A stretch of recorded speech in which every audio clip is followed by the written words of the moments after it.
Oke, jadi di record ya. Jadi nanti kalian juga bisa review video ini saya upload nanti jadi kalian bisa review. Oke. Oke, jadi di kuliah mata topik pertama itu kita kan belajar 3 hal ya. Machine learning itu apa, lalu modern approach dari deep learning itu seperti apa, terutama posisi kita kalau kita bandingkan dengan machine learning sebelum-sebelumnya. Lalu juga kita akan bahas history dari deep learning itu sendiri, walaupun agak lebih ya lebih apa ya lebih pendek lah, brief ya. Dan ini acknowledgement-nya. Jadi ini adalah material yang saya gunakan untuk membentuk mata kuliah. Ya slide ini. Oke, pertama itu apa machine learning itu? Jadi sebenarnya secara teori machine learning itu adalah kita lihat dulu di problemnya. Problemnya itu kan kita dari learning itu kita ingin belajar dari apa untuk menyelesaikan sebuah task ya. Kita semua tahu itu. Cuman secara umum kita bisa bagi 3 machine learning itu komponennya. Yang pertama itu task, yang kedua performance measurement, ya measure, lalu juga yang ketiga experience-nya. Jadi kita itu pengen bagaimana caranya dengan melakukan experience itu kita bisa melakukan sebuah task yang kemudian task-nya itu bisa kemudian kita measure apakah bagus atau lebih jelek gitu ya. Jadi ada 3 komponen sebenarnya di machine learning itu. Ya. Lalu yang pertama task-nya itu ya tugasnya itu kalau misalkan secara umum ini contoh-contoh dari tugas dari machine learning ya, itu dari klasifikasi, regresi. Kalau misalkan secara lebih khususnya, misalkan di NLP itu transcription, misalkan dari kamera ke speech, atau biasanya kita sebut sebagai optical character recognition atau OCR, atau mungkin secara khususnya juga ada di machine learning translation, synthesis, denoising. Jadi banyak banget. Ya pokoknya segala berhubungan yang dilakukan oleh komputer itu sebenarnya bisa dilakukan machine learning, bisa dilakukan secara approach-nya menggunakan machine learning. Nah, lalu yang kedua adalah performance measure. Nah, performance measure ini sebenarnya sangat penting karena kita harus tahu apakah sebuah model itu bekerja baik atau tidak baik gitu ya. Nah, paling umum biasanya digunakan akurasi atau error rate ya untuk mengukur sebuah performa dari sebuah model, tapi tidak semua task dari machine learning itu bisa kita ukur menggunakan akurasi atau error rate. Dan nanti kita akan belajar kenapa. Ya, jadi misalkan saya topik khusus saya di penelitian saya itu medical imaging, misalkan segmentasi tumor, segmentasi white matter pattern intensities atau apapun itu biasanya nggak bisa, itu bahkan nggak bisa menggunakan akurasi. Biasanya kita akan menggunakan decimality coefficient. Nanti kita akan bahas kenapa nggak bisanya. Ya, atau untuk di clinical setting, misalkan untuk di medis kesehatan, itu biasanya kita gunakan patient recall dan specificity. Sedangkan yang lainnya nggak bisa, kalau cuma pakai akurasi ya. Jadi, kita harus tahu, makanya kenapa kita harus tahu di machine learning ya, task-nya kita apa, lalu performance measure-nya mana apa. Kalau salah satu itu salah, ya maka nanti hasilnya jadi misleading, jadi salah. Nah, lalu yang perlu diingat juga adalah yang ingin kita ukur dari performa model kita adalah seberapa bagus algoritma atau model machine learning kita itu terhadap data-data yang belum pernah dilihat oleh model kita. Ya, jadi kesalahan fatalnya dari misalkan terutama mahasiswa ya, kadang-kadang melakukan performance measure itu hanya terhadap training data. Nah, itu salah.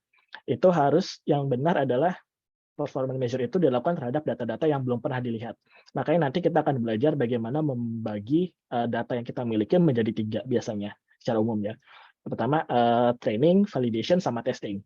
Nah, nanti kita akan bahas bagaimana caranya dan kenapa ya. Tapi paling tidak yang perlu kalian ingat adalah kita tidak bisa melakukan mengukur performa model kita dengan data yang pernah digunakan saat training. Jadi harus untuk data yang tidak pernah dilihat atau biasanya kita sebut sebagai unseen data atau test data. Nah, lalu yang terakhir komponen dari machine learning itu ada experience. Nah, experience ini lebih ke arah bagaimana model kita itu belajar atau melihat data-data yang digunakan untuk saat training. Biasanya paling umum kita bisa bagi dua, itulah unsupervised dan supervised. Ya, nah kalau di supervised data itu kita yang pada saat training ya, datanya itu modelnya itu kita kasih data berbentuk data dan label, ada targetnya ya, ada target khususnya. Nah lalu yang kedua itu ada unsupervised, yaitu kita kasih model data kita itu tidak ada labelnya. Nah, itu biasanya lebih ke arah clustering, atau biasanya kalau di deep learning, biasanya itu synthesize, atau denoising, atau reconstruction. Ya, biasanya 3 hal itu tidak perlu pakai label. Nah, yang perlu diingat, nah itu secara general ya, jadi supervised dan unsupervised. Tapi bukan berarti hanya itu. Jadi ada experience lain yang bisa kita gunakan, misalkan semi-supervised learning, atau sekarang untuk deep learning itu self-supervised learning, atau bahkan untuk sangat umum di robotik ya, atau misalkan di game, itu adalah reinforcement learning. Ya, jadi ada banyak sekali experience yang bisa digunakan untuk di machine learning, terutama deep learning saat ini. Tapi untuk kuliah sekarang kita akan fokus ke supervised, dan ada beberapa yang unsupervised learning, terutama di computer vision-nya ya. Oke. Nah, untuk supervised learning sendiri, seperti yang sudah saya bilang ya, itu data yang kita pakai pada saat training itu ada data dan labelnya. Nah, contoh yang paling gampang itu adalah klasifikasi. Ya, misalkan adalah untuk memprediksi apakah sebuah email itu spam atau bukan. Ya. Nah, itu contohnya ya datanya itu emailnya, labelnya itu apakah si label itu spam atau tidak. Ya, jadi kan paling gampang ya sebenarnya, contoh paling gampang.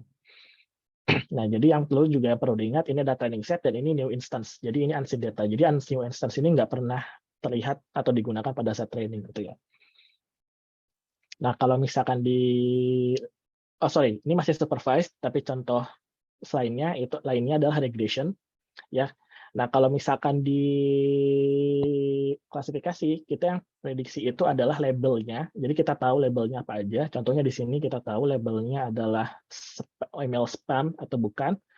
Kalau misalkan di sini adalah regression. Nah, kalau regression itu kita memprediksi targetnya itu numeric value. Jadi contoh, misalkan kita punya data, misalkan data mobil bekas gitu ya. Misalkan mulai dari mereknya apa, tahunnya apa, terus juga modelnya apa. Lalu kita ingin memprediksi value ya, harga dari mobil bekas itu berapa. Itu kan regression. Jadi maksudnya harganya itu kan bukan kelas kan ya. Jadi misalkan berapa ratus juta atau misalkan berapa puluh juta, nah, itu kan regression. Jadi nilainya itu adalah sebuah value. Nah, itu masuknya ke regression. Jadi itu dua contoh paling terkenal untuk supervised ya, klasifikasi dan regression. Nah, kalau misalkan untuk unsupervised, itu datanya unlabeled. Jadi kita tidak perlu memiliki label agar model kita itu bisa belajar. Nah, biasanya di sini yang kita kejar ya adalah grouping ya, atau distribusi. Jadi kalau misalkan di sini ya bisa kita lihat kita ada 4 grup ya dari data-datanya ini. Misalkan ada orang ini, ada grup. Nah, biasanya grup ini juga ada distribusinya. Jadi biasanya nanti kita akan belajar ya distribusinya, ada distribusi untuk kelas 1, kelas 2, misalnya kelas 1, kelas 2, kelas 3, dan kelas N. Jadi kalau misalkan nanti bisa dilihat ya setelah kita belajar, masing-masing grup ini juga nanti ada distribusinya sendiri, dan mereka akan saling berkelompok karena lebih mirip satu sama lain, kira-kira seperti itu. Nah, lalu juga salah satu contoh ya kenapa saya tekankan distribusi dari data atau grup yang ada, karena di unsupervised learning kita juga bisa melakukan grouping, misalkan normal atau tidak normal. Contoh misalkan ya, di sini kita ada instance, atau misalkan ada data kelas normal atau tidak normal gitu ya. Misalkan di saya di medical imaging gitu, kita punya tekstur misalkan tumor atau bukan tumor gitu dari MRI otak gitu ya. Nah, dengan apabila kita bisa melakukan unsupervised learning dengan benar, maka sebenarnya nanti akan terbentuk sebuah distribusi di mana tekstur distribusi untuk normal dan abnormal itu akan berbeda, akan saling terpisah gitu ya. Kira-kira seperti itu. Jadi kalau misalkan trainingnya benar dan approach-nya benar, kita bisa melakukan hal tersebut.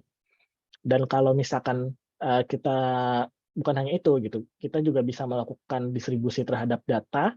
Ya, ini contohnya adalah TSNI dari data gambar misalkan bisa kita lihat data untuk misalkan animals ya, bisa kita lihat groupingnya ke arah sini. Frog, bird, cats, dogs, deer ya, grup arah ini. Dan kalau misalkan untuk kendaraan itu grupnya secara otomatis akan berada di sebelah sini. Ya, jadi ini adalah contoh dari image representation ya, atau data representation menggunakan deep learning. Walaupun sebenarnya TSNI juga nggak perlu pakai deep learning ya. Tapi ini salah satu contoh bagaimana kalau representasi data kita benar, maka dia akan secara otomatis ke grouping sendiri gitu. Bahkan tanpa label, ya kita bisa melakukan grouping secara otomatis. Oke, lalu pertanyaan selanjutnya adalah kenapa machine learning gitu ya? Pertanyaannya yang paling banyak ya, FAQ-nya. Kenapa sih machine learning? Jawabannya paling gampang pasti automation. Karena banyak sekali hal-hal yang sangat kalau misalnya dilakukan oleh manusia itu akan sangat lama dan akan sangat cepat dilakukan oleh komputer gitu ya. Contoh ya seperti tadi melakukan klasifikasi apakah sebuah email itu spam atau tidak spam gitu.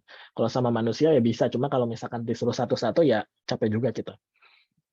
Tapi bukan hanya itu. Jadi machine learning juga bisa menolong manusia untuk belajar. Ya, jadi kadang-kadang machine learning itu menemukan korelasi antara data itu yang tidak pernah yang tidak pernah manusia pikirkan gitu. Ya, jadi sebenarnya kadang-kadang machine learning sangat membantu gitu kita dalam melihat apakah sebuah data bagaimana sebuah data itu ada gitu ya.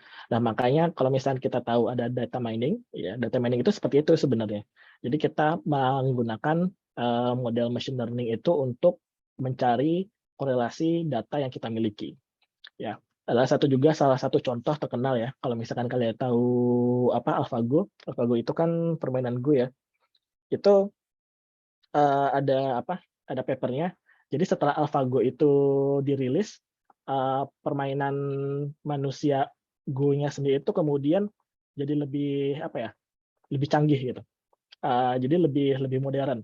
Jadi manusia itu juga bisa belajar dari mesin. Jadi secara umum ya di sini manusia itu pemain Go itu belajar bagaimana si AlphaGo itu bermain gitu. Analisanya seperti itu. Jadi ini salah satu contoh aja ya. Nah, ini ada flow chart-nya kira-kira seperti ini. Jadi kalau misalnya kita punya data banyak banget, dilihat satu-satu kita nggak bisa, ya kita cobain aja. Kalian pakai machine learning algorithm, kita nemuin solusinya, kita lihat solusinya seperti apa, oh kita menemukan menemukan sebuah hal yang menarik gitu ya. Jadi di sini kita understand the problem better. Lalu kalau misalnya kita mau ya diiterasi lagi selanjutnya di study selanjutnya. Jadi itulah salah satu guna dari machine learning. Sorry. Ya ini hanya contoh aja. Kalau misalkan kita mau membuat sebuah model di mana model machine learning itu ingin kita ajarkan berbagai checkers, ya kita harus define 3 hal tersebut dari task, performance measure, sama experience-nya. Jadi nanti kalau misalkan kalian melakukan tugas atau misalkan melakukan tesis menggunakan machine learning, ya kita harus define 3 hal ini. Tugasnya apa, performance measure-nya apa, experience-nya apa. Kalau misalkan salah satu dari 3 ini salah, ya nanti hasilnya nggak akan bagus ya. Nah, lalu tantangan berikutnya dari machine learning itu lebih ke arah design choice. Ya karena kita tahu model dari machine learning itu sangat banyak. Belum lagi kalau misalkan dari data processing-nya itu banyak sekali lalu apa namanya performance measure-nya juga banyak gitu ya.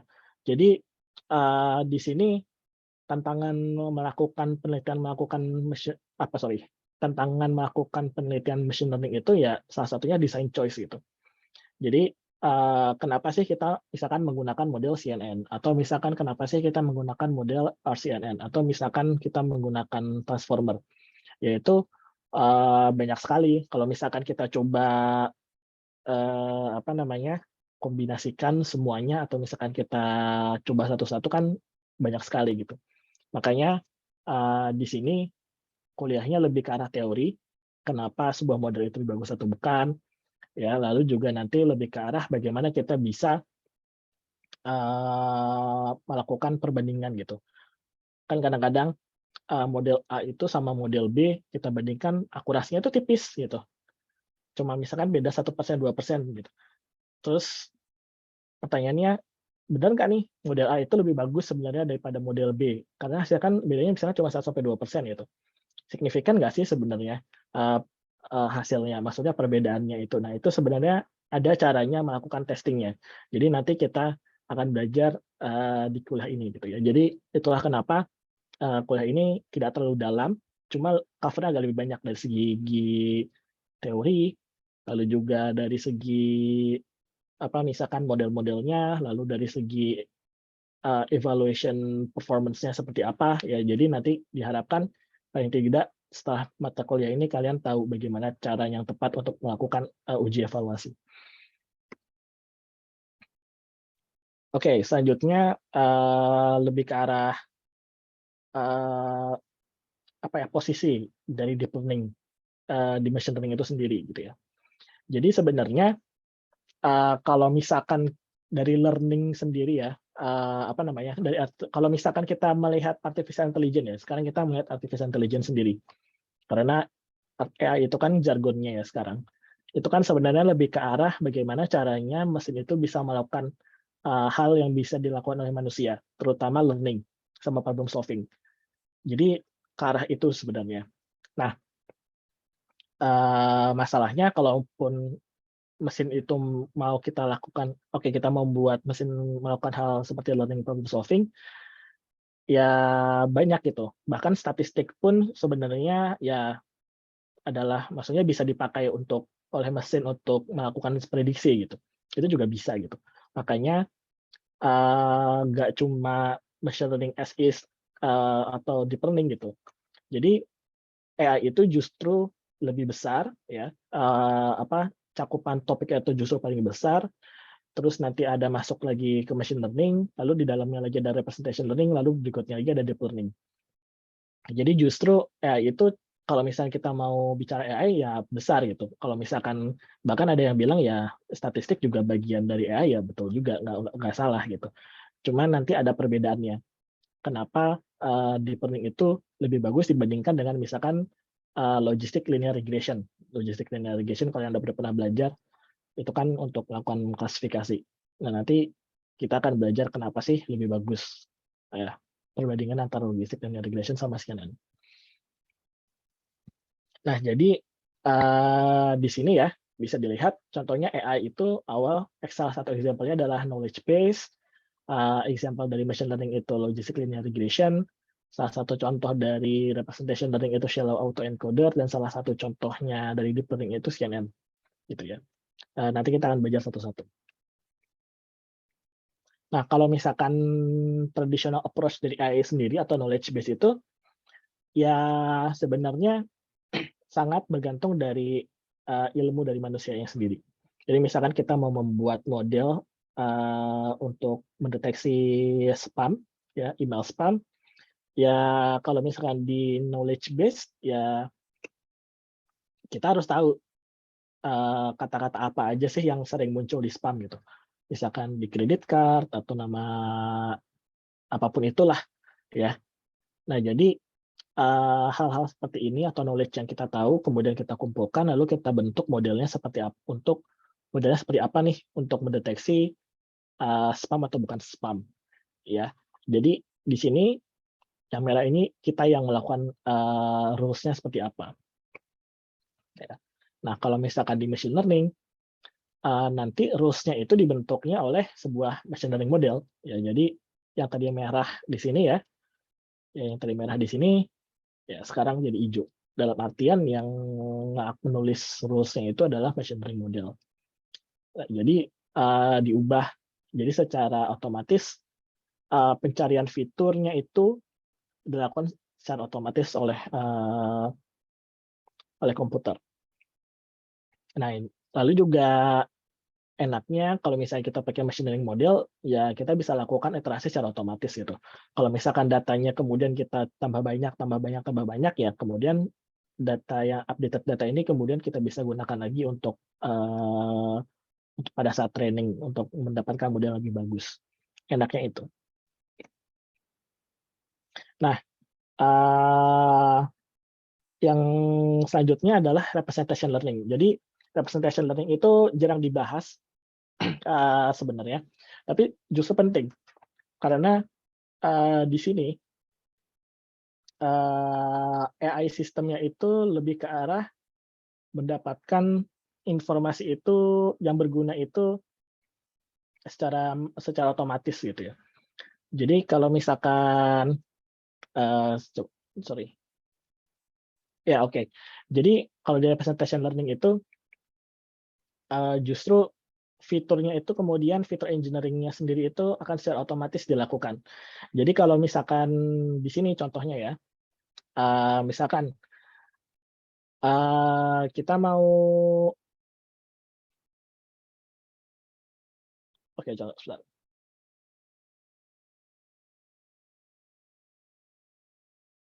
Ya, oke, benar.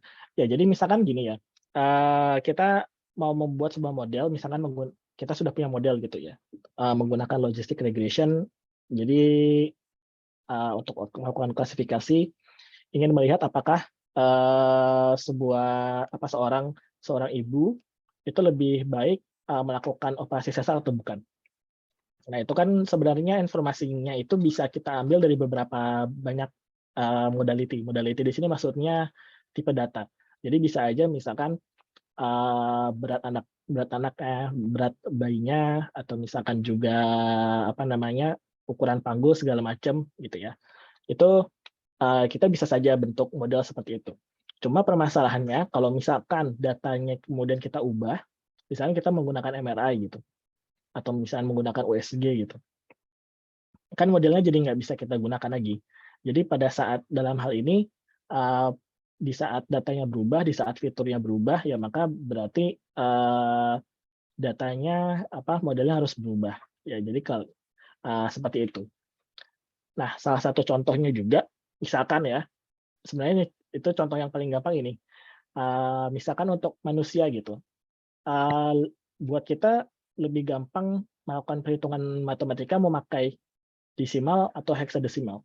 Pasti desimal kan. Desimal itu paling gampang buat kita untuk hitung, terutama kalau misalnya kita pakai hitung tangan. Bukannya nggak bisa, ya kan? Cuma kalau misalnya untuk komputer beda lagi. Kalau komputer paling gampang perhitungan matematika pakai apa?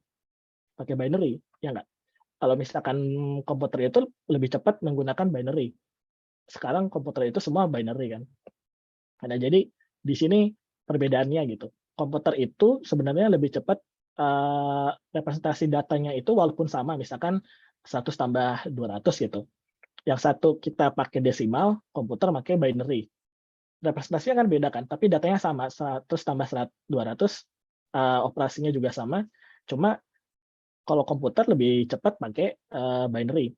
Jadi di sini idenya adalah biarkan si komputer itu membentuk sebuah representasi data yang paling bagus buat dia. Kadang-kadang representasi data untuk manusia itu kurang bagus untuk komputer. Contohnya adalah gambar gitu. Kalau misalkan gambar kan bisa kita lihat ya, oh makin bagus gambarnya, makin enak dilihatnya. Cuma kalau buat komputer, melihat dua gambar yang berbeda itu kadang-kadang juga dia bingung gitu. Yang bagus yang mana itu kita nggak tahu. Jadi di sini di representation learning itu lebih ke arah ya biarkan si komputer itu bahkan membentuk fitur sendiri agar mendapatkan performa yang lebih bagus. Ya. Nah, di sini ya lebih ke arah melakukan desain dari representation learning itu, karena contoh ya, di sini ada tertulis ya, in representation learning, our goal is usually to separate the factors of variations that expand the observed data. Jadi contoh, kalau misalkan contoh paling gampang ya, di speech to text ya. Di speech to text kan kita pengennya siapapun yang ngomong, si komputer itu tetap bisa melakukan speech to text. Jadi mau siapapun itu kan, mau misalkan contoh dari bahasa Inggris, kita ngomong bahasa Inggris ke teks bahasa Inggris itu. Kan mau kita orang yang pakai aksennya native English kayak, mau kita kayak yang misalkan kita ngomong masih belepotan, ya kan tetap kita pengennya si komputer itu tetap bisa melakukan transfer dari speech text-nya lebih bagus kan, atau misalkan dari perbedaan umur, ya. Nah itu juga sangat berpengaruh. Jadi di sini kita nggak pengen si model itu justru apa ya, apa ya, ada faktor variasi, faktor dari atau variation-nya itu kita tidak ingin terpengaruh dari faktor variasi yang ini gitu, dari age, sex, atau aksennya itu kita nggak pengen terpengaruh. Ya jadi di sini kita, atau misalkan salah satu contoh lain ya, ini biar gampang, biar kalian ngerti. Misalkan kita pengen bentuk sebuah model untuk mendeteksi mobil dari video gitu. Kan kita pengennya si mesin itu bisa mendeteksi model apapun itu, mobilnya gitu. Mau itu warnanya merah, kuning, hijau kek, mau mereknya apa kek, mau modelnya apa kek, kan nggak berpengaruh. Yang penting mobil, ya kan? Nah, jadi di sini si komputer itu akan belajar bukan variasi warna mobilnya, tapi tapi antara mobil atau bukan mobil. Jadi kira-kira seperti itu ya. Jadi di representation learning itu seperti itu. Kita pengen ekstrak fitur apa yang mendefinisikan antara mobil atau bukan mobil, bukan antara mobil merah, biru, merah, kuning, hijau segala macam gitu. Kira-kira seperti itu. Ya. Nah, salah satu contohnya adalah autoencoder. Jadi misalkan ini biasanya kita latih menggunakan reconstruction. Jadi misalkan di sini ada gambar 4, dan ini kita masukkan ke sebuah encoder, lalu kita memiliki sebuah bottleneck ya, itu di bottleneck ini kemudian kita akan masukkan ke decoder, di mana decoder ini akan melakukan reconstruction. Nah, biasanya kita latih menggunakan mean square error agar reconstructed inputnya itu sangat mirip dengan input. Ya. Nah, kalau misalkan encoder dan decoder ini bisa melakukan rekonstruksi dengan benar, ya, hasilnya sangat bagus, sangat mirip, maka si Z ini sebenarnya belajar fitur-fitur penting apa aja sih yang bisa digunakan untuk melakukan rekonstruksi gambar digit. Terutama kalau misalkan dari sini inputnya itu bisa 0 sampai 9 gitu misalkan ya. Nah, di sini nanti si Z ini sebenarnya akan berisi informasi fitur apa aja sih yang paling penting agar kita bisa melakukan rekonstruksi atau rekonstruksi image dari digit yang ada. Kira-kira seperti itu. Ya. Nah, yang jadi masalah itu kemudian adalah terutama di machine learning ya, sebelum ada deep learning itu, permasalahannya itu representasi data itu sulit. Ya. Jadi biasanya ada banyak sekali levelnya, dari high level, abstrak, lalu juga faktor variation-nya juga sangat banyak ya. Tadi saya sudah melihat faktor variation dari sebuah mobil itu seperti apa. Nah, kemudian deep learning ini muncul karena dia bisa melakukan ekstraksi fitur terhadap sebuah data itu di berbagai level. Itu sebenarnya perbedaan antara deep learning sama machine learning yang sebelumnya. Ya, jadi model-model machine learning sebelumnya itu nggak bisa melakukan ekstraksi fitur di berbagai level. Kalau deep learning itu bisa. Ya, jadi ini salah satu contohnya. Ini contoh sangat terkenal. Saya yakin kalian udah pernah lihat juga. Nah, kalau misalkan di artificial neural networks itu kan biasanya kita bisa bagi ya. Jadi visible layer. Visible layer itu adalah layer di mana layer itu melihat input data yang langsung. Sedangkan hidden layers itu adalah layers di mana si layers itu tidak pernah melihat input data secara langsung ya. Nah, ini bisa kita lihat dia setiap hidden layer itu mengekstrak fitur-fitur yang berbeda gitu. Bisa dilihat kalau misalkan yang di sini ya, lebih ke arah mengekstrak fitur yang sangat low level, misalkan garis horizontal, yang ini ya, garis vertikal. Nah, kalau yang di sini bisa kita lihat fitur yang diambil itu, yang dideteksi itu adalah misalkan lingkaran, kotak, ya nggak? Bisa dilihat ya. Nah, nanti untuk level selanjutnya lagi, yang high levelnya lagi lebih ke arah roda, atau misalkan orang, atau misalkan ini entah apapun itu. Jadi ini untuk misalkan untuk image classification ya. Jadi bisa kita lihat kalau deep learning itu perbedaannya ya antara machine learning model dulu sama yang sekarang adalah extraction fiturnya di berbagai level. Kalau dulu nggak bisa dia melakukan ekstraksi fitur yang di berbagai level dan ataupun abstrak, kalau misalkan di deep learning itu bisa. Kira-kira seperti itu. Ya, dan ini juga adalah perbandingannya. Ya, kalau misalkan yang shaded box ini adalah komponen di mana datanya itu diekstrak atau komputer itu belajar secara langsung dari data. Ya, kalau misalkan untuk knowledge base bisa kita lihat tidak ada yang diekstrak secara otomatis oleh mesin. Kalau misalkan di classical machine learning itu mapping dari fitur ke outputnya itu otomatis ya.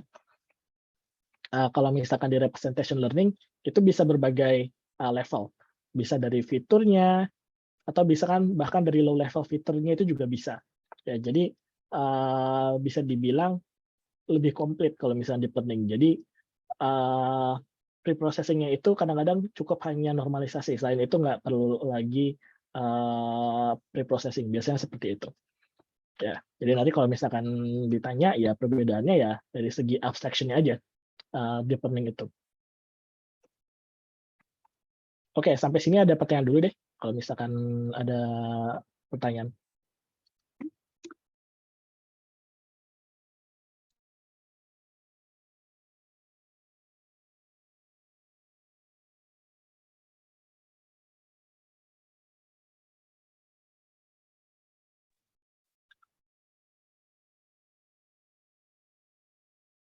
Oke, nggak ada?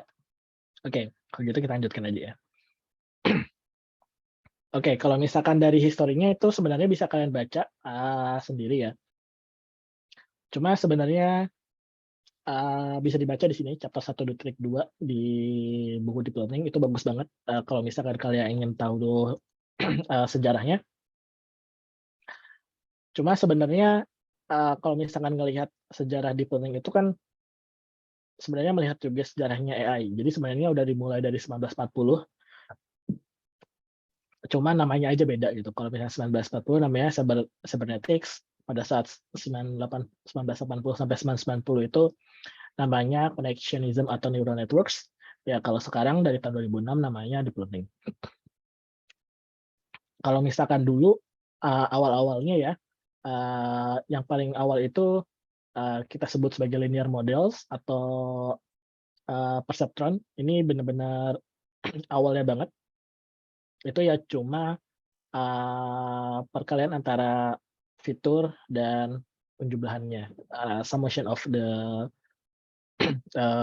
connection-nya ya antara X sama wave-nya. Ya. Nah, cuma di linear model itu permasalahannya itu banyak sekali limitation-nya. Yang sangat terkenal itu bahkan si linear model ini tidak bisa melakukan atau solve XOR function. Padahal kan XOR function itu kan sangat gampang. Cuma bahkan di awal itu perceptron itu nggak bisa mencari solusi dari XOR function itu seperti apa. Nah, lalu selanjutnya tahun 1980 mulai muncul banyak bagaimana caranya si perceptron itu bisa menemukan solusi dari fungsi-fungsi yang lebih sulit gitu. Termasuk di sini paling terkenalnya adalah backpropagation algorithm. Jadi ini salah satu awal munculnya backpropagation untuk solving neural networks. Dan lalu juga ada LSTM, jadi long short term memory. Jadi banyak dulu awal-awal di NLP itu kan LSTM sangat sering dipakai, padahal sebenarnya LSTM udah ada dari tahun 1997. Ya, cuma lalu kemudian agak sedikit mati karena ya klaimnya terlalu ambisius ya. Sama kayak sekarang kan juga kadang-kadang kan klaim untuk penggunaan AI kan kadang-kadang ambisius ya. Nah itu juga salah satu sebab kenapa topik neural networks atau deep learning itu kemudian agak sedikit redup di tahun setelah 1990-an. Nah lalu muncul lagi yang sekarang wave-nya itu untuk AI itu sendiri ya karena lebih ke solving-nya lebih cepat sebenarnya. Jadi di GPU-nya itu sendiri perkembangan GPU-nya itu sendiri, lalu perkembangan dari model, lalu juga optimisasi juga lebih cepat. Jadi sekarang lebih banyak dipakai. Jadi sebenarnya kalau mau dilihat ya ini kan sebenarnya topik lama aja. Topik machine learning itu sebenarnya topik tua sebenarnya. Jadi walaupun banyak orang bilang wah lagi hype ya lagi hype, cuma sebenarnya topiknya topik tua. Ya. Jadi seperti itulah. Oke. Kita langsung lanjut aja ke topik berikutnya ya. Atau ada pertanyaan dulu?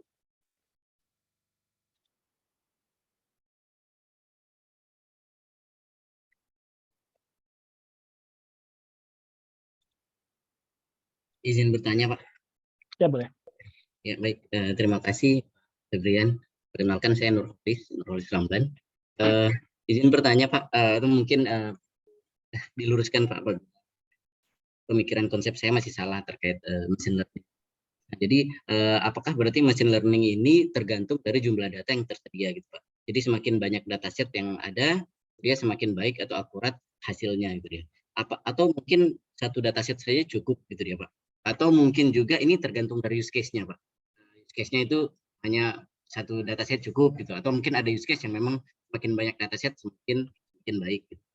Ini mohon pencerahannya, Pak. Terima kasih, Pak. Ya, sebenarnya itu nanti kan kita bahas secara lebih dalam ya di topik-topik berikutnya. Jadi ada sebuah konsep namanya generalization. Generalization itu lebih ke arah bagaimana data itu tetap bisa performanya baik di data yang lebih general sebenarnya. Jadi artinya seperti itu. Nah itu salah satu cara untuk mendapatkan performa yang baik di generalization itu ya salah satu contohnya itu ya memperbanyak data. Jadi untuk deep learning sendiri secara apa ya sudah ada paper yang membuktikan hal tersebut gitu. Jadi nanti bisa dilihat grafiknya semakin nambah data akan semakin bagus. Cuma paper-paper yang baru sekarang yang muncul itu juga kemudian mengatakan bahwa akan ada saturation level. Saturation level itu adalah di mana sebanyak apapun data yang kita tambahkan, performanya itu nggak akan naik. Nah, jadi jawabannya iya dan tidak gitu. Jadi ada di satu titik di mana saat kita tambahkan data akan semakin bagus, cuma ada satu titik pula di mana nanti mau ditambahkan data sebanyak apapun, hasilnya nggak akan naik. Jadi, nah nanti juga akan ada banyak sekali teorinya. Jadi ada teori yang namanya ya bisa jadi modelnya itu udah nggak bisa belajar sama sekali. Maksudnya nanti kita juga akan belajar mengenai apa ya? Saya lupa namanya. Capacity. Jadi kapasitas dari model ada yang disebut sebagai kapasitas dari model. Jadi kalau misalkan kapasitasnya sudah penuh, tidak bisa ada yang dipelajari lagi modelnya tidak bisa belajar sesuatu yang baru, ya mau datanya ditambah berapapun nggak akan bisa nambah. Gitu. Nah, nanti ada teori lagi menyebutkan, jadi pada intinya kita harus mencoba bagaimana merubah model yang ada gitu supaya bisa performanya lebih bagus. Nanti juga ada teori di mana teori misalkan uncertainty gitu. Jadi kalau misalkan datanya itu terlalu noisy, ya nggak akan bagus hasilnya. Jadi harus dilihat bagaimana caranya datanya itu di satu sisi merepresentasikan distribusi data yang sebetulnya, yang sebenarnya, tapi di satu sisi juga ya jangan noisy banget lah, karena kan data itu tergantung dari alatnya. Kadang-kadang kan alatnya juga noisy gitu, ya. Jadi ada banyak banget teori sebenarnya. Jadi ya ini salah satu juga permasalahan machine learning secara umum gitu.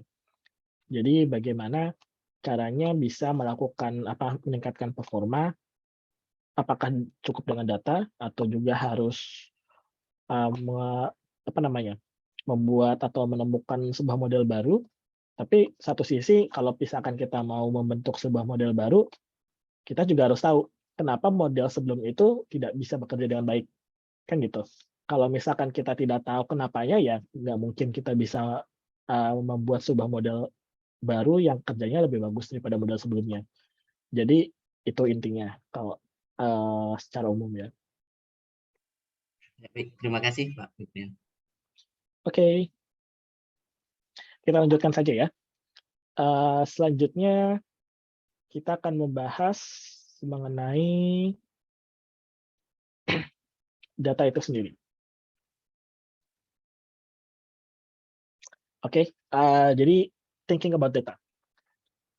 Jadi slide-nya ini dari materialnya dari kuliah saya jadi saya ambil S3 di Edinburgh. Jadi ini saya ambil dari slide mata kuliah tersebut, namanya Introductory to Applied Machine Learning. Ya, jadi di sini kita akan bahas lebih sedikit ya mengenai tipe-tipe machine learning. Kita sudah bahas sebenarnya.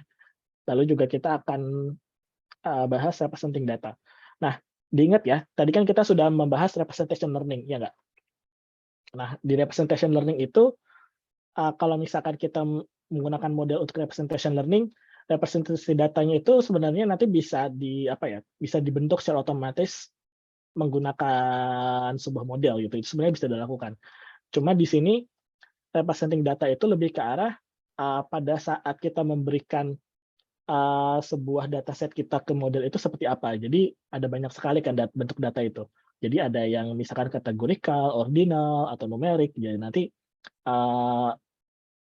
jadi setiap data yang kita miliki, kalau misalkan tipe data yang beda, ya nanti kita harus menggunakan model yang berbeda. Kira-kira seperti itu ya. Ya, ini contohnya, ini learning from example, ini sebenarnya salah satu contoh aja. Jadi bisa dilihat yang paling penting itu new datanya. Jadi diingat ya, performance measure-nya itu yang kita ingin tingkatkan itu adalah di new inference, jadi new datanya, bukan di training datanya ya. Kira-kira seperti itu. Lalu poin kedua yang terpenting adalah ini, ada F star X. Jadi F star X itu kan sebenarnya approximation dari F sebetulnya. Jadi F sebetulnya itu kan sebenarnya tidak kita ketahui gitu kan ya. Jadi F star-nya itu lebih ke arah approximation. Jadi yang harus kita selalu ingat bahwa model yang kita miliki adalah ya approximation dari fungsi yang sebenarnya ada. Kira-kira seperti itu ya yang harus kita ingat. Jadi kadang-kadang bisa dibilang hampir tidak mungkin kita bisa membentuk fungsi atau model yang benar-benar bagus, yang benar-benar mirip ke fungsi aslinya. Nah, kalau misalkan di classification, misalkan kita punya data, ya di sini F-nya fungsinya adalah kita membedakan mana yang female, mana male. Nah, nanti yang paling penting dari supervised atau di classification itu adalah decision boundary-nya. Jadi di sini ada contohnya, ada decision boundary. Nah, bisa dilihat nanti juga bisa aja ada banyak misalkan salah gitu, misalkan bisa klasifikasinya salah dari female ke male atau dari male ke female, kira-kira seperti itu. Jadi itu nanti yang disebut error. Lalu kalau misalkan regression, misalkan datanya sama tapi labelnya beda ya. Kalau di sini labelnya adalah umur, misalkan seperti itu. Nah, kalau misalkan clustering, ya misalkan groupingnya apa gitu, misalkan laki-laki, perempuan, sama anak-anak, dan misalkan sama hewan gitu, bisa aja. Jadi dia lebih ke arah groupingnya. Nah, jadi lalu kemudian kalau misalkan kita akan membahas representing data, ya lebih ke arah ya bagaimana kita merepresentasikan data yang kita miliki itu dalam bentuk matematik. Maksudnya lebih matematik ya, atau misalkan lebih ke arah supaya bisa dibaca oleh komputer gitu kira-kira ya. Misalkan, nah biasanya ini data itu direpresentasikan dalam bentuk atribut sama value. Jadi misalkan data X ya, ada punya atribut dan value. Jadi ada height-nya, ada value-nya berapa, atribut value-nya apa, atribut sama value-nya apa. Jadi data itu bisa berbentuk seperti itu. Ya. Nah nanti kita akan lihat tipe-tipe datanya. Jadi atribut value-nya itu akan ada perbedaan sedikit ya. Kira-kira seperti itu. Nah, untuk representing data itu seperti sudah kita bilang ya, biasanya atribut value pairs. Lalu kalau misalkan secara umum ya ada 3 tipe dari attributes. Jadi ada categorical, jadi value-value-nya kita tahu red, blue, brown, yellow. Jadi finite ya, lebih ke arah finite categorical. Atau juga bisa ordinal. Ordinal itu berurutan gitu. Jadi poor, satisfactory, good, excellent. Misalkan untuk grade ya, atau misalkan untuk kelas gitu ya, kelas 1, kelas 2, kelas 3, kelas 4, atau misalkan grade A, B, C, D, atau juga ada numerik. Nah, nanti perbedaannya ya tipe data yang berbeda mungkin perlu menggunakan machine learning yang berbeda atau preprocessing yang berbeda. Nah, kalau misalkan kategorikal, ini salah satu contohnya ya. Kita punya set of kategori, classical, jazz, rock, techno, saling mutual eksklusif ya. Jadi misalkan nggak bisa saling menyatu gitu ya. Ya kalau klasikal, klasikal aja, jazz aja saja. Lalu biasanya encoded-nya pakai number, ya biasalah pakai kalau misalkan dari komputer dari 0, 1, 2, 3, 4. Lalu juga apa namanya ya? Ya kadang-kadang dari kategorikal itu kadang-kadang kita sulit menentukan sendiri gitu ya. Lebih baik kategorinya A, B, C, D atau misalkan kategori 1, 2, 3 itu sebenarnya lebih tantangan kita aja. Nah, kalau misalkan ordinal attribute itu ada apa namanya? Natural ordering-nya. Jadi misalnya di education level ada non-school, university, postgraduate, ya. Dan itu biasanya bisa kita compare melakukan lebih kecil sama dengan yang lebih besar, ya. Jadi tapi kadang-kadang juga sulit apa ya? Diputuskan apakah categorical atau ordinal. Misalkan single merit divorce itu ada urutannya atau enggak gitu. Itu kan sulit ya ditentukan. Nah, kalau misalkan numeric attribute itu ya value aja, bisa integer, bisa real. Jadi kalau integer itu ya 1, 2, 3, 4, kalau real itu kan ada koma-komanya ya. Nah, itu biasanya bisa kita lakukan operasi penambahan, penjumlahan, perkalian, atau kita bisa cari min-nya, min itu average ya, atau kita bisa juga cari variance-nya. Lalu kalau misalkan integers are not always the same as real numbers, ini biasanya lebih ini ya, technical ya. Kadang-kadang kalau misalkan kita coba di Python gitu, kalau misalkan apakah 4 sama dengan 4,0 bla bla bla itu sama atau enggak? Kan sebenarnya enggak ya. Jadi kadang-kadang benar-benar tergantung dari tipenya. Nah, yang paling penting adalah misalkan dari sini adalah normalization-nya. Biasanya kalau misalnya kita punya tipe data yang bentuknya numerik, itu kita lakukan normalisasi menggunakan zero mean unit variance. Caranya gimana? Kita cari hitung mean-nya, average-nya, lalu kita bagi dengan standard deviation-nya. Kalau misalkan kita lakukan hal ini, nanti berapapun apa ya nilai awalnya nanti akan nilai akhirnya setelah normalisasi itu memiliki min-nya itu 0, standar defisiasinya 1. Ya, jadi itulah kenapa namanya zero mean dan unit variance. Unit variance itu 1 ya. Jadi variance-nya 1. Jadi nanti ini salah satu bentuk normalisasi yang paling umum. Atau misalkan kita juga mau normalisasi menggunakan 0 sampai 1 itu juga bisa. Ya.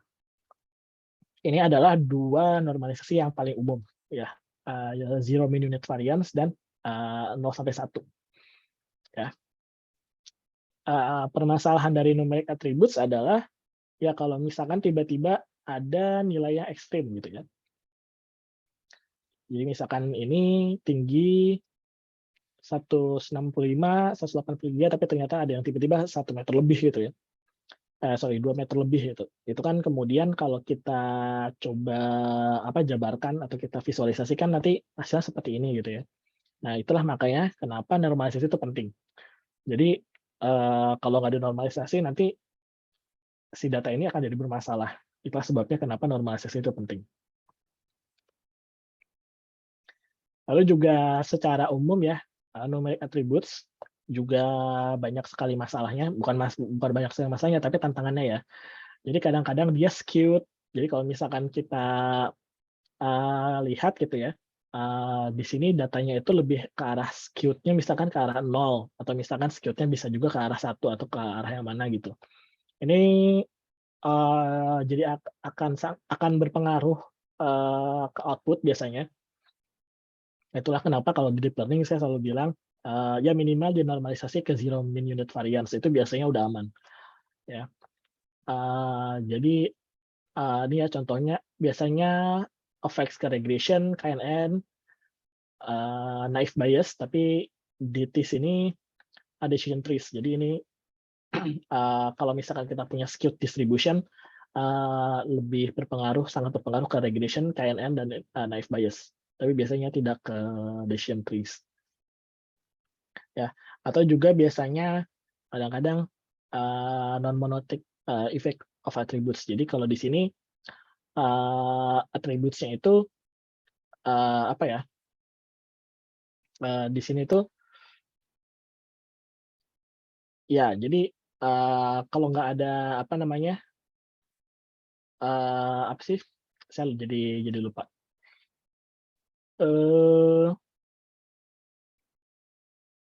Nggak ada korelasinya lah istilahnya ya. Kalau misalkan korelasinya itu sangat kecil, itu nanti jadi berpengaruh hasilnya. Jadi kadang-kadang kita harus lihat apakah sebuah fitur itu atau datanya itu berkorelasi dengan data yang kita ingin cari gitu. Kalau misalkan nggak berkorelasi ya susah. Mendingan nggak usah dipakai, kira-kira seperti itu ya. Itulah kenapa biasanya berefek ke regression. Jadi kalau misalkan regression itu kan sebenarnya nanti dia akan mencari juga secara otomatis korelasinya. Kalau misalkan korelasinya kecil, nggak akan berpengaruh ke regression, bahkan bisa aja mengurangi performa dari regression itu sendiri. Ya, itu salah satu contoh. Nah, kalau misalkan ini adalah contoh aja ya, example real data. Jadi kebanyakan data secara umum itu direpresentasikan menggunakan real data. Ya, itu misalkan contohnya di sini real data itu maksudnya data sebenarnya ya, bukan real 0,0 ya. Real data itu maksudnya data di dunia nyata. Kalau misalkan kita memiliki permasalahan di credit scoring ya, nanti mungkin data-data yang kita miliki itu campuran gitu. Bisa aja campuran, nggak cuma satu aja gitu. Bisa aja campuran dari numeric values, ordinal, atau kategorikal. Contohnya loan amount-nya berapa, maksudnya bisa meminjam dari bank itu berapa, lalu bisa dilihat disposable income-nya misalnya berapa persen. Kalau misalnya ordinal bisa aja gaji atau pendapatan seorang itu berapa, atau bisa juga apakah employed-nya sudah berapa lama gitu ya, atau juga misalkan kategorikal gitu ya. Peminjamannya untuk apa, lalu juga status orang tersebut, apakah memiliki rumah atau tidak. Jadi kan itu kan nanti kan data-data yang penting untuk melihat credit scoring. Jadi sebuah permasalahan itu bisa aja gabungan dari beberapa tipe data. Nah, tapi bisa juga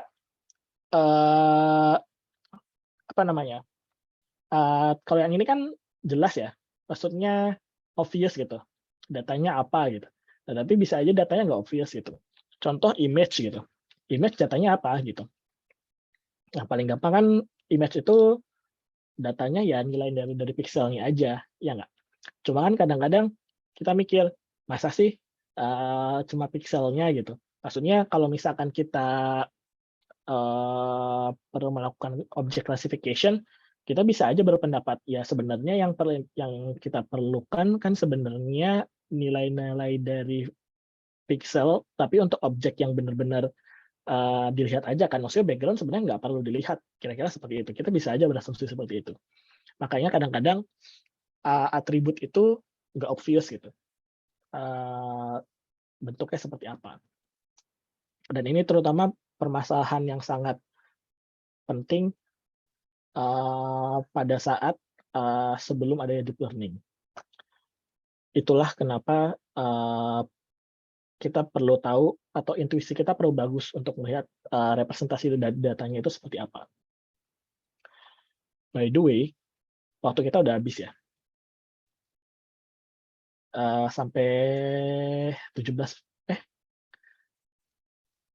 ya bukan sih, 16.40. Sekarang udah 16.40 ya. Oke, kalau gitu kita sudahi dulu aja. Nanti kita lanjutkan hari Rabu, lalu kemudian akan dilanjutkan ke topik selanjutnya. Tadi memang agak lama karena membahas proyek dulu ya. Mudah-mudahan kita bisa kejar. Tapi kalau misalkan ada pertanyaan, seperti yang saya bilang, silakan tanya di Skele ya. If you have any questions, just ask using Skele. We will try to answer as soon as possible. So let's meet again on Wednesday. Yeah. So yeah, I don't really want to stretch the time of the lectures because I know that you guys also have other appointments as well. So let's stop the let's stop the lectures today now, and see you again on Wednesday. Okay, thank you everyone. Bye. Terima kasih Pak.